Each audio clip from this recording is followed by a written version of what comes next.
this vocation, for this skills-based education, but it's a must. So that as you go for either to employ yourself or to look for employment, you are putting forward a skill, and somebody will buy that skill from you, either to pay you, or you can use it to do enterprise or do otherwise. You have your eye on the market, Onesimus. I might be there thinking, yes, he has a point, but also I need to make choices in terms of marketability of vocational skills. What does your knowledge, you people in that space, tell us? Where is the hotbed of skills? Which areas? The hotbed. You look at the areas in this, like for employment creation. You can follow, if you followed the way government, or what we call public expenditure, where is government spending money? Now, following the budget line, you can know even where the future jobs will be, or what economic activity is taking place.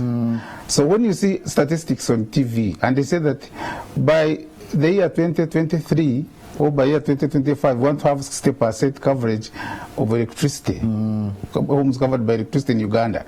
That means electric installation. Our space. There is employment. Every house that has electricity will have a job there. Yes. You hear National Water and Sewage Corporation, we shall cover by 80%. Water. Plumbers. Plumbing. Now, when you hear Revenue Authority reporting that every month we are importing this number of cars, who's going to repair these cars? Or MTN is saying we want to increase coverage. Yes. Every person will have a phone, and those are the areas which. So that's why also we miss a point, and that's why you find that the current trend, even in the Ministry of Education, that we are working with the private sector. What skills are required in the next 5 years, so that we train those skills, not from this supplier and we say, we shall continue training this. So we have to involve those who employ our products, so that they know what skills do we need to intensify on training. So do I need a degree necessarily? I mean, I can go direct to vocation after secondary school. Is that misplaced? Yes or no, but me, I would say that both are very important. We have had people who have, when you have that knowledge, they know how, and they know why. But usually, when these graduates come back and do vocational education, they can easily turn around these skills into a very big enterprise. So to me, if you have the chance, have the other one, but don't leave this one behind. But then if you don't have the other chance, you better go then concentrate on this one and train and get the skill and sell your skill. And the kind of training we are talking about, we are not talking about the training that is focusing on looking for employment. No. We are talking about the training that focuses on self-employment. That once you get out of school, yes, if you get a job, go and do it. If you don't get it, you can employ yourself. You can do something. But also we are focusing on career progression, that this person should be able to continue and study. If he has done a trade like a motor vehicle mechanics, he should be able to continue and study and even become an innovator in this area. Speaking about translation, I have a vocational skill and I want to make money out of it. Surely somebody sitting there thinks, me, I've gone to vocation and I want to do something. How can I translate from the skill in a vocational school to making business? What are the key ingredients? People say money, but somebody else the other said no, it is something else. What do you know? To me, it is an idea. It's an idea. And if you look at people who have used these skills to enterprise, this is their idea. And it translate from the skill to that one. You need to have a business idea that you are able to know that if I'm a motor vehicle mechanic, if you don't set up a garage, even if it is under the tree, people will come and seek for the service. Therefore, once they don't look at it like you have a service and you have transited into a business venture, then you can do it. But to me, it is that each individual, you must have your own idea and know that if I am a plumber, if I set up an enterprise, you can even employ other plumbers as a company, so that you know that the bigger companies will subcontract me to do plumbing work. If and employ other people. But it's just a matter of having a business idea, and that's why we are now emphasizing that on top of the vocational education we impart, within that itself, we include in a Business component training. of entrepreneurship and business management. So that by the time this person finishes, he knows that, hey, which means this skill can take me to another area and operate as it. And if you look at all these people you see on the road these days, if you go to welders and there's when they have companies, yes, and they tell you, you can bank my money. Yeah, because formalization is becoming a big issue. Yeah. So when I'm choosing therefore a vocational skill, I get the list of skills. What do I need to keep in mind? I'm the student from senior 6. I have this list from a vocational school.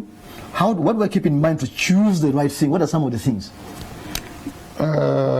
Even it's not it's not only for vocational education, but in all education systems you have, university, which and others, you must ask yourself, with this, what can I do? That's one question. That's one question. Very important. And for a parent like me, you must also ask your child, when you finish this course, what will you do? Don't ask where will you get employment. What will you do? Once that question is answered, then you have started. The other idea I've told you, because you have already discussed that if I finish this course, I go this way. I'll go this way. I can set up an enterprise. I can do this. Even you can seek employment, but mostly it is always, what can you do when you finish? And that's a question which parents never ask, which career those who work in career guidance never put in place to ask question that you are going for this course. When you finish, what can you do? Once that question is not answered, you need to guide the student otherwise. Okay, very good. So, UBTEB, Uganda Business and Technical Examination Board, has an approach based on competence-based approach. That's technical. Please break that down.